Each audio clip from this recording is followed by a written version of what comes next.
Welcome YouTubers and 4-plussers to Battle Report 22. Last week I was only able to get in one game, so we're in week 6 now of Planetary Empires. This will be the first game of it. It's 1650 points at Tyranids versus 1500 points at Dark Angels. I will, however, have 3 USRs due to the Command Bastion bonus. Due to extreme turbulence in the upper atmosphere on the planet, a group of reinforcements that were entering the atmosphere crash landed on the edge of Tyranid territory. Before extraction forces could make it there, they found themselves in a full-on battle for their survival. We found ourselves in the ruins of a city that had been overrun by the bugs years earlier. It was a Dawn of War deployment with a Crusade mission. We rolled 3 objectives, and as gentlemen, we agreed to throw the odd objective in the center of the table. That always makes it for a little bit more fun game. It's not just disbalanced right out of the gate. I won the roll-off for deployment, and I forced Rambo to go first. I do like to go second in objective games. He deployed a squad of warriors and a Tyranids near his objective. And let me apologize for any misspellings. I'm not a bug player and I don't really have the codex handy right now, so I'm winging it a bit.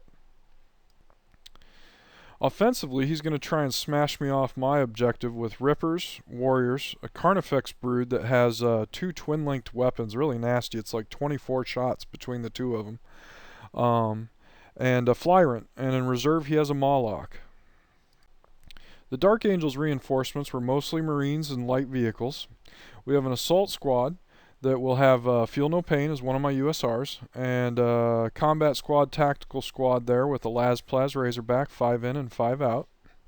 In the drink is a Whirlwind. I actually ran out of Rhino chassis, so I just stuck the turret on top of my extra Vindicator. On my strong side, defending my objective, I will have 2 tactical squads and their Las-Plaz Razorbacks, and a Devastator squad that will have instant death with 4 Las cannons, and the Warlord Librarian with Prescience, perfect timing, and then there's a Vindicator centered up between the 2 Razorbacks right in front of the bridge.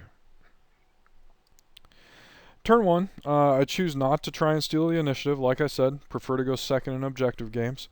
The bugs advance. Barbed Strangler gets to basically line of sight where it can shoot at something. It is night fight first turn, so most his weapons are out of range. The Flyrant goes ahead and swoops forward. Everything else advances. In the shooting phase, only one thing actually gets done, and that is the Tyranids gets a long shot at a Razorback and manages to immobilize it. First power of the game, Librarian rolls double 6s on Prescience, but we do get off perfect timing.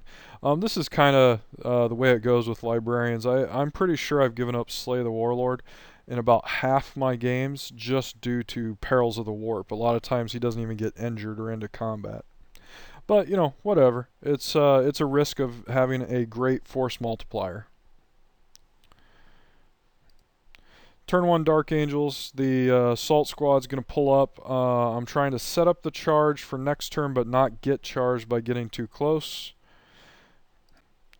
Single long shot with a cracked missile across the board and a failed 2-up cover save kills the Barbed Strangler Warrior. The Vindicator and Devastators combine to kill the 6 warriors on my strong side, so first blood is mine. Everyone else shoots at the Flyrant, and we do manage to hang a single wound on him, but he doesn't ground out. Turn 2 Tyranids. The warriors advance and guard the door. I don't think they have guns on them, because they didn't shoot at me. The Rippers and the Carnifex advance onto the bridge.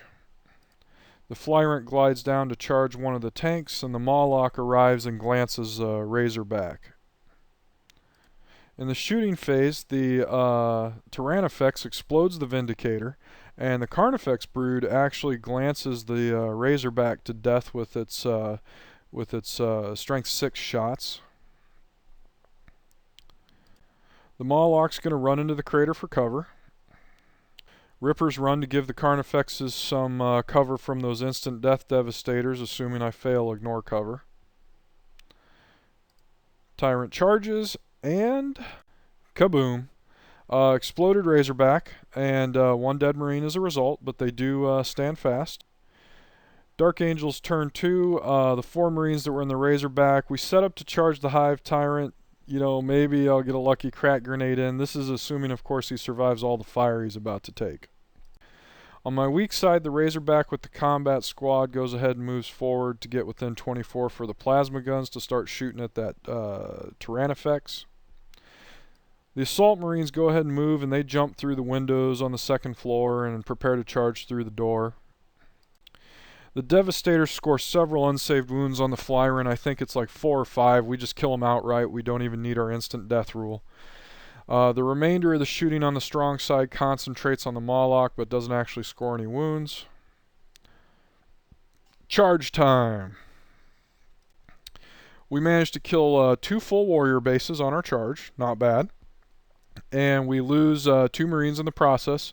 It's a good start. These warriors are his last scoring unit, so I'm definitely going to try and take him down. Sad part is Sarge, you know, he had his 3 Power Fist attacks, and he actually ended up whiffing all 3 of them. So no instant death bases. That was all done by just the normal Marines. Charge into the Moloch. Roar! We get 1 wound with our crack grenades. Moloch strikes back, kills 2 Marines, but we stick it out. Turn 3, Bugs. Carnifex is stepping up into range of the Devastators. It's about to get really painful. Shooting phase delivers the pain. 24 twin-linked brain leech shots, 21 wounds. So it's pretty amazing when you consider it's 24 shots at ballistic skill 3, even though they are twin-linked. But I managed to have absolutely amazing saves, and only 5 of my Devastators die. In the assault phase, 1 full warrior base is killed, and 1 Marine dies. Again, pretty good result for me. And the Moloch finishes his pre-dinner appetizer. Dark Angels turn 3, we're going to move straight to the shooting phase. Crack missiles hang a couple wounds on the Moloch. The remaining Devastators shoot at the Carnifexes, but fail to score a single hit even with prescience. In close combat, 2 wounds are scored on the Warriors. No bases are completely killed. However, there's no Marines injured, and Sarge whiffs again. Turn 4 Tyranids, the Tyrannifex decides it's time to get involved and try and bail those Warriors out. The Carnifexes are getting close to a charge range. You can see that I got some wounds on them, probably with a whirlwind there.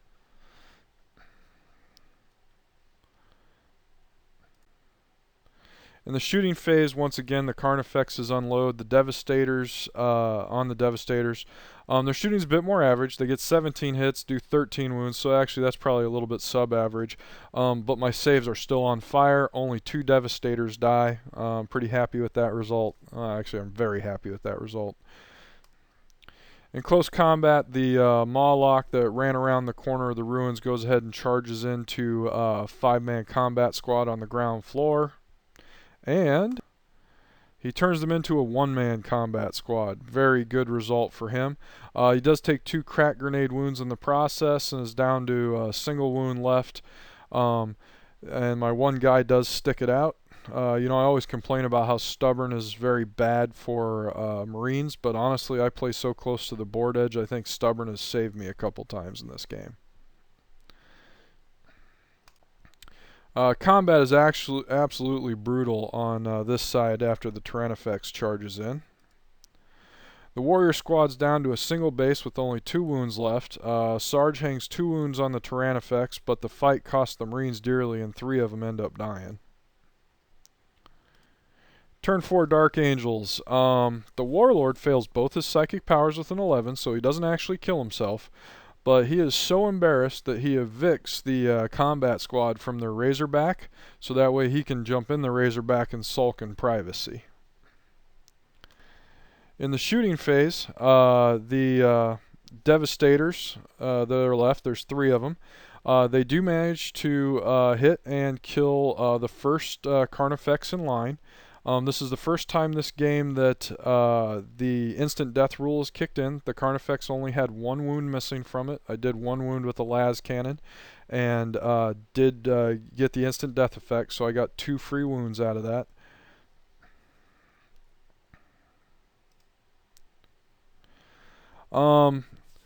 I figure, alright, let's take the other 4 guys that are up top and charge them into the Moloch. I get 5 crack grenades, hitting on 3s, wounding on 4s. I only need to leak 1 wound through.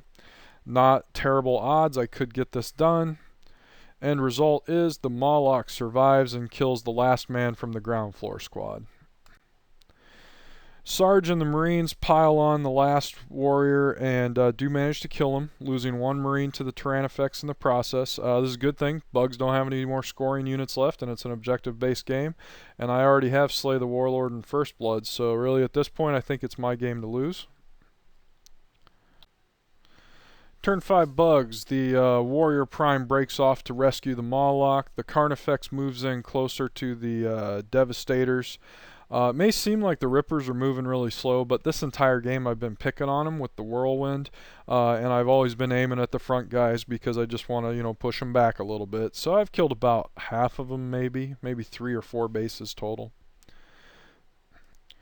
In the shooting phase, once again, my power armor is fantastic. Only a single Devastator dies.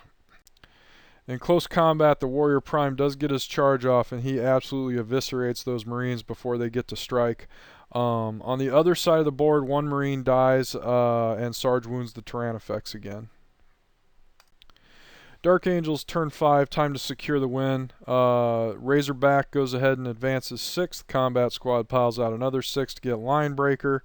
The Marines that were on the ledge go ahead and jump on down and secure the center objective for 3 points. The Librarian Warlord, he did successfully cast both his powers this turn on himself, so he gets out of the Razorback and rejoins the Remnant Devastators, giving him prescience and perfect timing, which is ignore cover.